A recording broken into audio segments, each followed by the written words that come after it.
حضور صلی اللہ علیہ وآلہ وسلم نے ارشاد فرمایا ایھا الناس، پوری انسانیت کو خطاب کیا ہے، چونکہ یہ ایسا منشور تھا جو صرف مسلمانوں کے لیے نہیں پوری دنیا کے لیے ہدایت نامہ ہے۔ حضور نے گفتگو کا آغاز کیا اور حضور کے سامنے 1,24,000 یا 40,000 افراد موجود تھے۔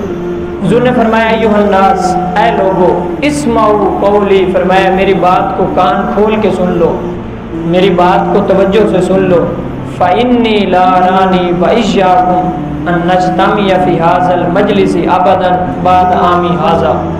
حضور نے فرمایا کہ میں نہیں سمجھتا کہ آج کے بعد پھر کبھی ہم دوبارہ یہاں پہ اسی طرح اکٹھے ہوں گے، چونکہ اس کے بعد حضور صلی اللہ علیہ وسلم کو علم تھا کہ جو تکمیل دین کا کام تھا وہ تو مکمل ہو چکا، اور یہیں پر وہ آیت بھی نازل ہو چکی تھی الیوم اکملت لکم دینکم واتممت علیکم نعمتی، کہ آج میں نے تمہارے لیے تمہارے دین کو مکمل کر دیا۔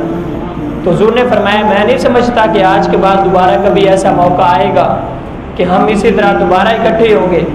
فرمایا کہ اس لیے میری باتوں کو توجہ سے سننا، آج کے بعد اس سال کے بعد دوبارہ ہم کبھی یہاں پہ اکٹھے نہیں ہوں گے۔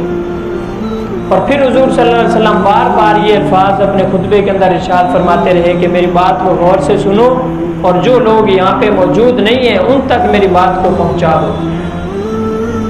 آپ نے خطبہ ارشاد کرتے ہوئے فرمایا ایھا الناس، اے لوگو، ان اللہ یقول، بے شک اللہ ارشاد فرماتا ہے یا ایھا الناس انا خلقناکم من ذکر و انثی، کہ اے لوگو ہم نے تمہیں پیدا کیا ہے مذکر اور مؤنث، وجعلناکم شعوبا و قبائل، اور ہم نے تمہیں مختلف قوموں میں اور قبائل میں تقسیم کر دیا ہے۔ کیوں؟ لتعارفوا، تاکہ تم پہچان کر سکو۔ مختلف قبیلے ہیں، کوئی کسی قبیلے سے تعلق رکھتا ہے، کوئی کسی قبیلے سے تعلق رکھتا ہے، کوئی کسی قوم سے تعلق رکھتا ہے۔ فرمایا اس کا واحد مقصد یہ ہے لتعارفوا، تاکہ تم ایک دوسرے سے پہچان کر سکو، اور یہ پہچان کے علاوہ اس کا اور کوئی مقصد نہیں ہے۔ آپ دیکھتے نہیں ہیں یہاں پہ جب ہمارا اعلان ہوتا ہے فوتگی کا یا کسی کا، تو نام تو ایک ہی ہوتے ہیں، جب اس کا ساتھ ایک ٹیگ اس کے خاندان کا قبیلے کا نام لگتا ہے تو سب کو سمجھ آ جاتی ہے فلاں شخص فلاں خاندان سے ہے۔ تو یہ تو صرف پہچان کے لیے۔ تو فرمایا کہ یہ ساری چیزیں جو قبائل اور یہ قومیں ہیں یہ تو صرف تعارف کے لیے ہیں۔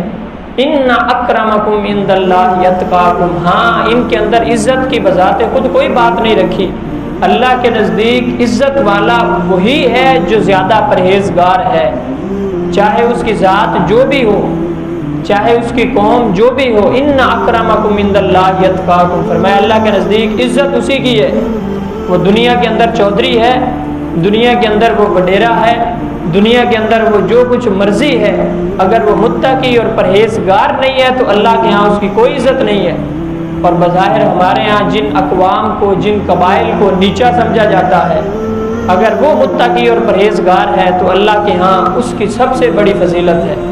یہ آیت آپ نے پڑھ کے سنائی، اور پھر آپ نے فرمایا فلیس لعربی علی عجمی، فرمایا کسی عربی کو کسی اجمی پر کوئی فوقیت حاصل نہیں، ولا لعجمی علی عربی، اسی طرح کسی اجمی کو کسی عربی پر کوئی فوقیت حاصل نہیں۔ پھر فرمایا ولا لاسود علی ابیض، کسی کالے کو گورے پر کوئی فوقیت حاصل نہیں، ولا لابیض علی اسود، اور کسی گورے کو کالے پر کوئی فضیلت حاصل نہیں۔ فضل الا بالتقوی، فضیلت کی صرف ایک ہی وجہ ہے، وہ تقوی ہے۔ اگر کوئی رنگ کا کالا ہو اور ذات کا حبشی ہو اور غلام ہو اور وہ متقی ہو تو سارے قریش بھی حرم کعبہ میں ایک طرف کھڑے رہتے ہیں، رسول اللہ اس غلام کو بلا کے خانہ کعبہ کی چھت پہ چڑھا دیتے ہیں۔ اور جب حضور نے یہ پھر آپ نے خطبہ ارشاد فرمایا تو یہاں پہ عملی طور پہ آپ نے ساری چیزوں کا ثبوت واضح طور پہ پیش کر دیا۔ وہاں پہ ایک قبیلے کا سردار کھڑا ہوا تھا، جب حضور صلی اللہ علیہ وآلہ وسلم نے حضرت بلال کو بلایا، فرمایا انا بلال، اور بلال کدھر ہے؟ آپ جب بلال آئے تو حضور نے فرمایا خانہ کعبہ کی چھت پہ چڑھ جاؤ اور اذان دو۔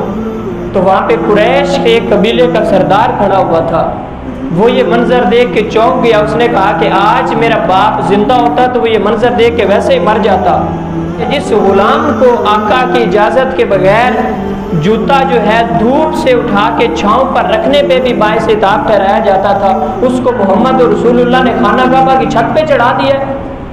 وہ غلام جس کی اپنی کوئی مرضی نہیں تھی، جس کا اپنے جسم پہ کوئی حق نہیں تھا، آج اتنے بڑے بڑے قریش کھڑے ہیں، آج یہاں پہ سردار کھڑے ہیں، ابو بکر صدیق بھی یہیں پہ موجود ہیں، عمر فاروق بھی ہیں، عثمان غنی بھی ہیں، حیدر کرار بھی ہیں، لیکن رسول اللہ صلی اللہ علیہ وسلم نے ارشاد فرمایا تھا فلیس للعربی شیء لا عجمی، کسی کو کسی پر کوئی فوقیت حاصل نہیں ہے۔ جب حضور نے حضرت بلال حبشی کو خانہ کعبہ کی چھت پہ چڑھایا تو وہ کہنے لگا کہ آج میرا باپ زندہ ہوتا تو یہ منظر دیکھ کے ویسے ہی مر جاتا، کہ یہ غلام اور ہم قریش سردار رسول اللہ نے اس کو جو ہے وہ خانہ کعبہ کی چھت پہ چڑھا دیا ہے۔